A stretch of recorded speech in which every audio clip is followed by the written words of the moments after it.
સાંભળો ફ્રેન્ડ્સ, આ વખતે નવરાત્રીની શું પ્લાનિંગ છે? નવરાત્રીની પ્લાનિંગ પછી કરીએ, પહેલા આ વખતે જે અવેરનેસ લેવાની છે એનું બી પ્લાનિંગ કરી લઈએ.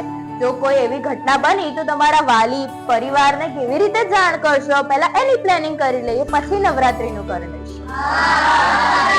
તમારા ગરબાનો સ્થળ અને તમારા મિત્રોનો મોબાઈલ નંબર તમારી ફેમિલીને આપીને જ જજો. તમારા મોબાઈલ પર લોકેશન મોડ ઓન રાખો, જેનાથી તમારા ઘરે જાણ રહે. કોઈ અનનોન વ્યક્તિ સાથે એકાંતવાળી જગ્યાએ ન જવું જોઈએ.